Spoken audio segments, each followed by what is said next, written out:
Tensions rising, though, even higher between the U.S. and China regarding House Speaker Nancy Pelosi's possible trip to Taiwan. China state media now saying if U.S. fighter jets escort Pelosi's plane into Taiwan, China considers it an invasion and is even threatening to shoot it down. China says Taiwan is part of its territory, while Taiwan says it is an independent nation. NewsNation's Kelly Meyer joining us now from D.C. So, Kelly, a lot of tension really building here. Yeah, that's right, Nicole. And the White House continues to insist the House Speaker's trip is hypothetical, but the threats from China are quite real. Pelosi set to leave today for a multi-day trip to Asia with stops in Japan, South Korea, Malaysia, and Singapore. Now, whether she stops in Taiwan remains to be seen. Today, the nuclear-powered supercarrier, the USS Ronald Reagan, sailing in the South China Sea amid rising tension between America and China. The Defense Department saying the deployment of the aircraft carrier and her strike group were planned and routine. The Chinese claiming the U.S. is flexing its military might and is threatening peace between the two countries. No one should underestimate the determination and ability of more than 1.4 billion Chinese people to defend its national sovereignty and territorial integrity. China also warning the U.S. over Taiwan as House Speaker Nancy Pelosi departs for a tour of Asia. A potential stop in Taiwan still up in the air. Pelosi facing a barrage of questions today, but not confirming a visit to the island. China considers Taiwan part of its territory. Taiwan claims its independence. I'm very excited should we go to the countries that you'll be hearing about along the way. Today, National Security Council spokesman John Kirby saying the speaker doesn't need their approval to travel overseas, but it's routine to provide her with a military aircraft. Chinese state media warning if U.S. fighter jets escort Pelosi's plane into Taiwan, it's an invasion, suggesting it would forcibly respond to Pelosi's plane or U.S. fighter jets with warning shots and tactical movements, and threatening it may, quote, then shoot them down. The White House telling us today they haven't seen any physical indications of any unexpected military action from China, adding the rhetoric coming out of China is unnecessary. President Xi warning on a call with Biden Thursday that the U.S. should not, quote, play with fire with regard to Taiwan. And in another warning to the U.S., China's foreign minister today saying a visit to Taiwan by Speaker Pelosi would challenge China's red line. And any challenge to the red line would be met with, quote, resolute countermeasures. Nicole? All right, Kelly. The Chinese President Xi Jinping delivering a stern warning to President Biden today as tensions escalate quickly over Taiwan. In a call that we're told lasted more than 2 hours, Xi warned President Biden, those who play with fire will perish by it. It is hoped that the U.S. will be clear-eyed about this. That's a direct quote from the Chinese government's readout of the call. The U.S. readout made no mention of this quote. Right now, Beijing is threatening strong measures if the House Speaker Nancy Pelosi visits Taiwan during her upcoming trip to Asia. Sources tell NBC News she'll lead a congressional delegation on a trip to Asia tomorrow, with a stop in Taiwan still listed as tentative. Right now, Taiwan's holding a massive military exercise that simulates a Chinese invasion of the island. Taiwan, of course, a lightning rod and a dangerous flashpoint for U.S.-China relations. It's a democracy. The United States supplies Taiwan with billions of dollars in weapons and military aid, but Beijing insists Taiwan is a breakaway province that rightfully belongs to China.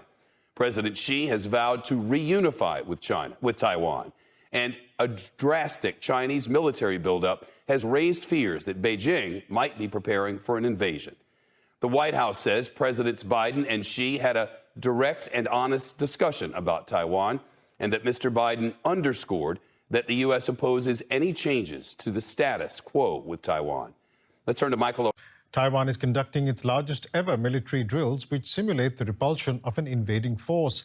It's a scenario based on the increased military threat from China in recent years. Beijing sees Taiwan as part of its territory and hasn't ruled out the use of force to reunify it with the mainland. That and the ongoing war in Ukraine has forced Taipei to actively consider how it would defend itself against a possible Chinese attack. DW correspondent Zachary Lee reports on how that concern is playing out in the military drills. The roads are all empty. only the sound of the warning sirens can be heard. Police instruct everyone to seek shelter immediately. Cities across Taiwan shut down for 30 minutes for these nationwide military drills. The military exercises this year are the largest in Taiwan's history. As you can see behind me, all cars have been forced to pull over to the side of the road, and everyone needs to seek shelter during these air raid drills. Taiwanese people are taking the exercise seriously in light of the war in Ukraine. They have served as a wake-up call for Taiwan over the threat from China. I think the drills are necessary. We should be prepared beforehand. Through the exercise, we know what instructions to follow in case of a war. I think if the government held drills more frequently, people would know how to react in an emergency situation. Because of the war in Ukraine, we want to know where we can go and hide when we get attacked. For example, where are the shelters in Taiwan? Ambulances and fire trucks play an important role in these drills. The rescue workers practice putting out a fire after the supposed missile attack. The Taiwanese government wants to make it as real as possible to raise public awareness of emergency warnings. The purpose of this year's exercise is to test how we would react in a real war, and we will do a review after the exercises and see how we can improve. The drills and a 5-day military exercise were conducted at the same time, and this war game has Ukraine in mind. Reservists dig long trenches under the bridge. Others focus on practicing urban warfare, and on the open sea, several warships carry out maneuvers. Taiwan's President Tsai Ing-wen oversaw the drills on a Navy destroyer. This excellent drill demonstrated the ability and determination of the soldiers of the Republic of China to defend the country. Let's continue to work hard and guard our homeland together. China's threat prompted Taiwan to step up preparation for a Chinese attack. But as far as Beijing is concerned, any attempts by Taiwan to confront its military will be doomed to fail. I'm joined now. Troubled waters in the Taiwan Straits, the feared outcome in this part of the world. For now, though, this is a regular drill by the Taiwanese military, but it comes amid heightened tensions, as China today launched its own military exercises. All because of a possible visit by the third in line to the American presidency. The Speaker of the House, Nancy Pelosi, is off to the region this weekend. Whether she visits Taipei is still unknown. I don't ever talk about my travel because, as some of you know, it's a security issue. She might not talk about travel, but the Chinese do, publicly warning of forceful countermeasures if Pelosi visits an island the People's Republic believes is part of its own territory. No one should underestimate the determination and ability of more than 1.4 billion Chinese people to defend its national sovereignty and territorial integrity. I hope the country concerned will see this clearly and not play with fire. So when it comes to this war of words, the rhetoric, how worried are you about the current situation? The real danger in here that a possible conflict is very likely, but it doesn't mean it's not avoidable. Now, the problem is now, well, towards the direction as perhaps one of the lowest point of China-US relations. The reservoir of trust has been built in the last 40 years, has completely been exhausted. So it will be very difficult for either side to trust each other's words. Joe Biden and Xi Jinping did hold a phone call earlier this week, but America has taken a more aggressive stance in recent years. Are you willing to get involved militarily to defend Taiwan if it comes to that? Yes. China, too, has increased its sorties into Taiwan's defense zone, as President Xi solidifies his grip on power, with the National Congress this November set to install him for a third term, a first since Chairman Mao. All of this risks breaking the delicate status quo. After the communist victory in 1949, the US did not recognize the new People's Republic in Beijing, instead maintaining diplomatic relations with Chiang Kai-shek's nationalists in Taiwan. But in 1979, the US established official ties with Beijing and closed its Taipei embassy. But the US continued unofficial channels with Taiwan, committing itself to the status quo and ensuring that the island can defend itself. That strategic ambiguity has been at the heart of cordial but tense relations between Beijing and Washington. It would be important as part of our shared responsibility to continue to manage this in a wise way that doesn't create the prospect for conflict. That's why the US administration has warned against a Pelosi visit. But the speaker has been a staunch critic of China. We've been told for 2 days now that there's freedom of speech in China. Back in 1991, she unfurled a pro-democracy banner in Tiananmen Square. Can this crisis be stopped simply by Nancy Pelosi not going to Taiwan? I think that's perhaps the best solution, but this may not reflect very well for Nancy Pelosi for herself. I think let's link back to the American domestic politics, given the midterm election is on its way. And perhaps this is Nancy Pelosi's last chance to make her voices being heard. For now, despite the posturing and the threats, neither side wants an all-out war that neither side can be convinced of winning.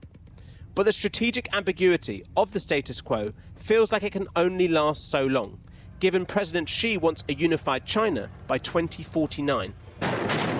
Beijing calls that peaceful national reunification. But nothing is ever peaceful here, when even one simple visit carries such monumental consequences. The Chinese outnumber the United States in many categories of military arms within the region. But their arms are sometimes much more modern than ours. You add to that the heightened level of spending and the fact that the yuan can go further than the dollar in terms of purchasing power. And you see a Chinese Navy that outnumbers the American Navy by a fairly good margin, and that gap is just growing. You also see a China that's playing in its own backyard, as opposed to the United States that's playing an away game. It's been playing an away game for the last 75 years. We're expeditionary force, and so we rely on bases and ports of our allies and potentially coalition partners, whereas this is China's backyard, so it can operate from its home turf. So active defense is a concept that the PRC holds that is strategically defensive, but it can be operationally and tactically offensive. For example, active defense, despite being defensive in concept, would not rule out a preemptive strike if the leadership of the PLA and the PRC perceived that China was under a direct threat. So where the Chinese are at now, if you picture it as kind of a graph of technology, of capability, they're starting to reach the cutting edge in a lot of ways. So that line where it was going up very quickly for a long time, it's starting to level off now, because they're no longer able to do things like steal technologies from other countries because the technology doesn't exist anywhere yet. So it effects like that, the rapidity of their development is starting to slow down. But at the same time, they're starting to reach peer status on a lot of different systems. So some of the highest profile systems, the things that they've invested the most resources in, ground-based air defense, particularly long-range surface-to-air missiles. They have built one of the world's best IADs, and they are continuously extending that out from where it was initially once just based strictly deep within China. Now it's hundreds of kilometers out into the near seas, thanks to the range of their systems and to the establishment of increasingly forward bases. The naval expansion has been one of the largest in human history. They've built surface combatants that appear to be as modern as any on the planet. They have actively scanned radars and very effective long-range missiles, very capable anti-submarine systems. And they've built this huge number of surface combatants. It seems like almost, not quite instantaneously, but very, very quickly, a huge shipbuilding program that churned out these increasingly capable surface combatants. And of course, the centerpiece of this is the aircraft carrier. They have been investing huge resources in building a carrier capability with not just with the idea of influencing operations in the Western Pacific, but potentially being able to deploy a carrier group anywhere in the world and be able to project that power, be able to back an expeditionary force with serious modern air power anywhere in the world. You have other smaller examples that they've essentially caught up to the West with regard to their armor capability. Their both tanks and APC, IFV systems are mostly comparable to what we see in modernized Western militaries. And the last thing I'll talk about is their missile technology. And there's several different forms of missile technology that are of interest. And one of my favorite examples of where they've reached parity or maybe even surpassed their Western counterparts is in air-to-air missiles. And that kind of makes sense. You know, the things that the Chinese have done well historically, rocket motors and small electronics, that's an air-to-air missile. And so they had a kind of an advantage going into that contest, building newer and better air-to-air missiles. And they built some what appear on paper to be superb long-range air-to-air platforms. And the intent there is to be able to stand off against air forces that may be more capable, but now we've extended that range. We've removed that freedom of action, and we've made it more difficult for you to operate just by virtue of the fact that we have such dangerous missiles that we can sling at you. Of course, their ballistic missiles have been a flagship program for a long time, and that's not really any secret. But the quality of the missiles that they produced in recent years, both in terms of their range and in terms of the precision and accuracy they're capable of, is pretty remarkable. They have the world's largest and best ballistic missile fleet, and it continues to evolve. They now claim to have a missile that's capable of targeting ships that are actively cruising at sea. And in addition, very, very, very recently, we've seen the emergence of hypersonic glide vehicles as a new entry into their catalog. At the end of the day, they have to have a nuclear deterrent against us. And the one that they had was probably inadequate. So that is a growing part of the force. And it's to deter us. And one could argue it's part of it's an adjunct to the anti-access area denial strategy. So that keeps us from coming inside the first island chain. So if you want to draw a line in the first island chain, just go South Korea, Japan, Taiwan, Philippines, Singapore. That we have to break through where they are there. Well, it will be like the dog that caught the school bus. Okay? You've broken through the first island chain. Now what? What do you want to hit? What do you want to do? Where are you going? So, I mean, there's a whole argument that says what we should be doing is preventing them from getting out rather than trying to bust through. And that makes their job harder. So the numbers are out there, 2028, 2030, and we have to watch very closely what they're building. So the strategic deterrent piece is nukes, but it's also keeping us out of that, breaking through that island chain. The CMPR had some very interesting assessments about China's nuclear force. And in particular, the specific claim, I think my numbers are about right here, is by 2030, the PLA will have over 1,000 nuclear warheads. And that is roughly in line with what the U.S. and Russia have as far as actively deliverable warheads at any given time. So they've had nuclear weapons for a long time. And to this point, China has shown absolutely no interest in discussing this. They have the U.S. and the Soviet Union or Russia, we have decades worth of very contentious and hard-fought negotiations that resulted in arms limitations treaties and the various mechanisms that are in place to ensure that nuclear parity, if you will. And if China is unwilling to join that dynamic, it has a lot of implications that will be very complicated over the next few decades, or the next decade, essentially, if they continue down the same path that they've been going down. I don't know how that's going to play out.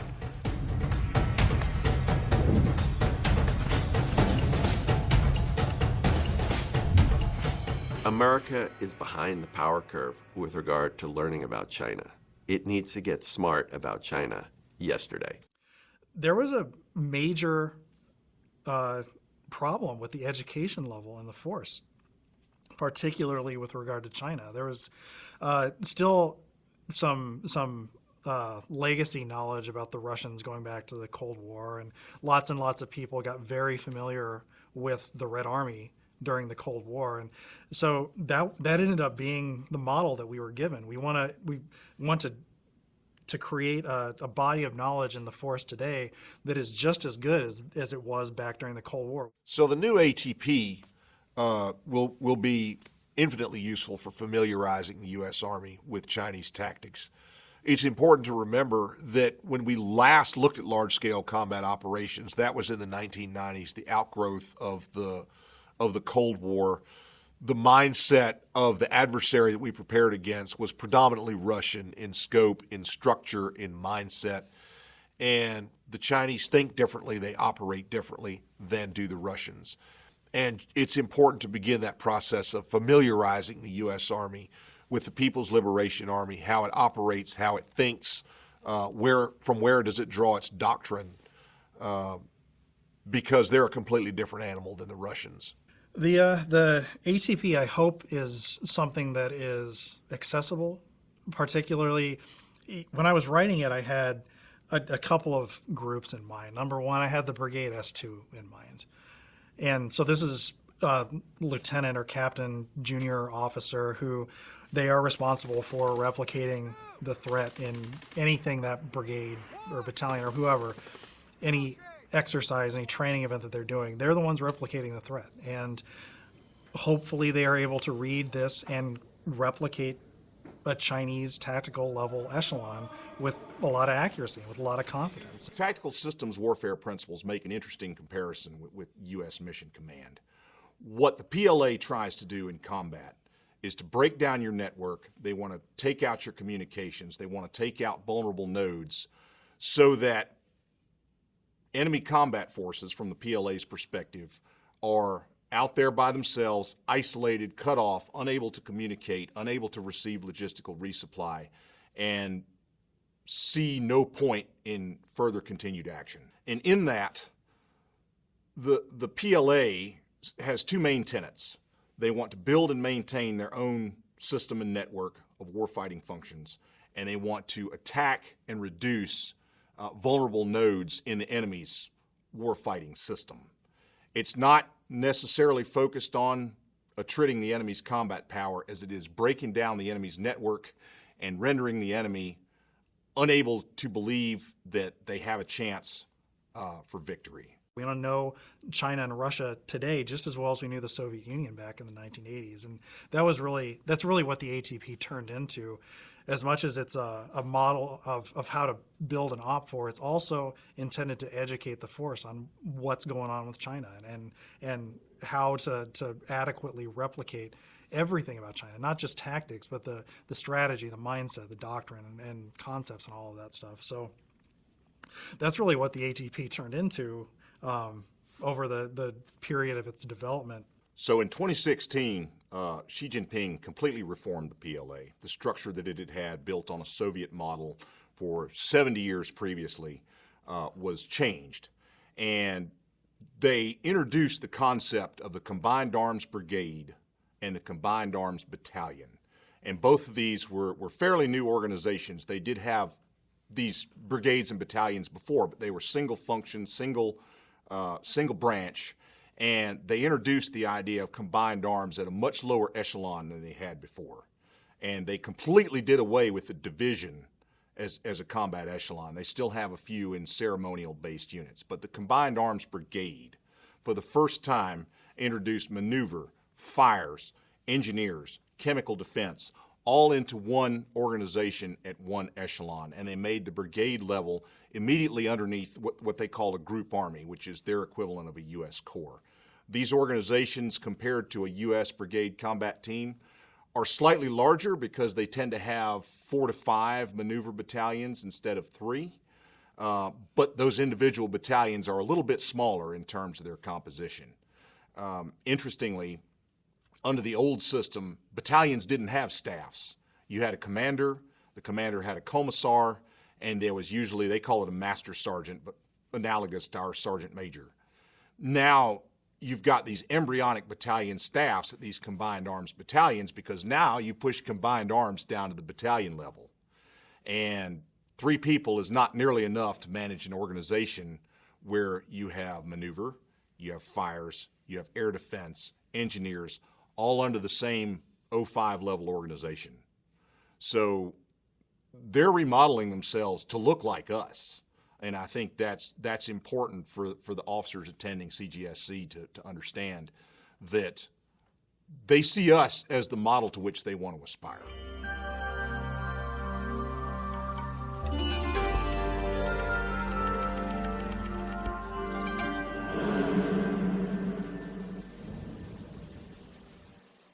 So they try risky things, but they have a learning curve. And when somebody says, what's the danger of China? That they have a learning curve, that they don't keep doing the same dumb stuff over and over and over. The conflict may be different than conflict in the past, but it doesn't mean that there won't be conflict. There are no quick wars with China. They're going to go on. Korea, still there. They along the 38th parallel, just where it was in July of 1953. It may not be Cold War 2.0, but it's going to be around for a long time, and we have to acclimate to that reality, and we have to come up with a long-term strategy that not only accommodates the rise of China, but protects American interests in the future, operating alongside a peer competitor, because it will be a peer competitor. It's no longer going to be this. It's going to be more of this. At the same time, the U.S. historically has proven itself very adaptable and rapidly so to mobilize against perceived threats. And while I certainly wouldn't predict armed conflict, wouldn't want to predict armed conflict, the United States has come to a realization that the U.S. and China have completely opposing geostrategic initiatives. It's not a matter of if, it's a matter of when our forces encounter one another. And they have a large and increasing sphere of influence. It's got some deep, long-term issues that we need to think our way through. The question remains, will America make that attitudinal adjustment that's necessary to live in a future world at peace, albeit competitive world, but at peace? We